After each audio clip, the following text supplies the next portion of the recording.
কোচবিহারের গীতালদহে কাঁটাতারের ওপাশে সীমান্তের কাঁটাতারের ওপাশে ভারতীয় ভূখণ্ডে একটি গ্রাম, যে গ্রাম এত বছর ধরে আঁধারে ছিল, কেন না সেখানে কারেন্ট পৌঁছয়নি।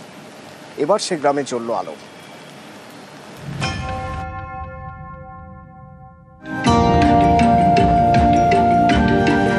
সুইচ টিপলেই ঘুরছে পাখা, ঘরে জ্বলছে আলো। এতদিনে আলো ফুটলো দিনহাটার গ্রামে। কোচবিহারের দিনহাটা, এখানকার গীতালদহ দিয়ে গিয়েছে কাঁটাতার। এই কাঁটাতারের ওপারেও রয়েছে ভারতীয় ভূখণ্ড। গ্রামটির নাম খারিজা হরিদাস। এই গ্রামে থাকে 57টি পরিবার। তাদের বাড়িতে এতদিনে পৌঁছলো কারেন্ট।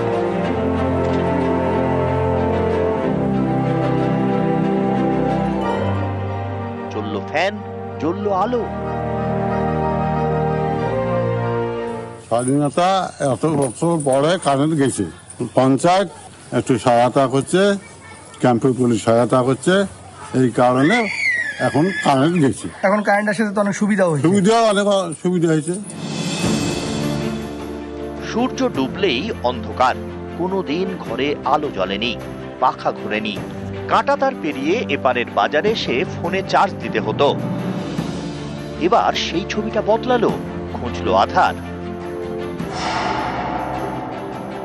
বিএসএফ যিনি আধিকারিক কোচবিহারের কমান্ড্যান্ট আছেন সিও, তেনার সঙ্গেও আমি বিষয়টি অবগত করি, কেন কাঁটাতারের ভিতরে কারেন্ট দেওয়া যাবে না, কোথায় গাইডলাইনে লেখা আছে, কোথায় সংবিধানে লেখা আছে, আমাদেরকে প্রকাশ করতে হবে। সেই সুবাদে তারাও রাজি হলো। আমরা আপাতত 2 নম্বর গেটের ভিতরে প্রতিটি এলাকায় কারেন্টের কানেকশন আমরা পৌঁছে দিতে পেরেছি। কয়েকটা জায়গায় কাজ আমাদের কমপ্লিট হয়েও গেছে, আরও কিছু কিছু জায়গা বাকি আছে, সেই জায়গাটা কাজ চলছে। খুবই অল্প সময়ের মধ্যে সেই সব জায়গাতেও কমপ্লিট হয়ে যাবে। কোচবিহার থেকে শুভঙ্কর সাহা, নিউজ 18 বাংলা।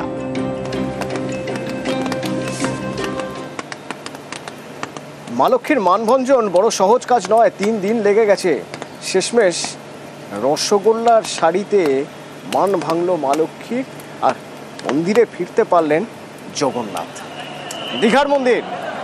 দীঘার মন্দিরে একহানি রসগোল্লার বিনিময়ে গর্ভগৃহে প্রবেশের সুযোগ পেলেন জগন্নাথ। 3 দিন ধরে বাইরে অপেক্ষা করছিলেন। উল্টো রথের পর 3 দিন পার, অবশেষে রসগোল্লার শাড়িতে মা লক্ষ্মীর মানভঞ্জন হলো। জগন্নাথ, বলরাম, সুভদ্রা গর্ভগৃহে প্রবেশ করলেন। রসগোল্লা উৎসব, যে উৎসব দেখতে ভক্তদের ভিড়।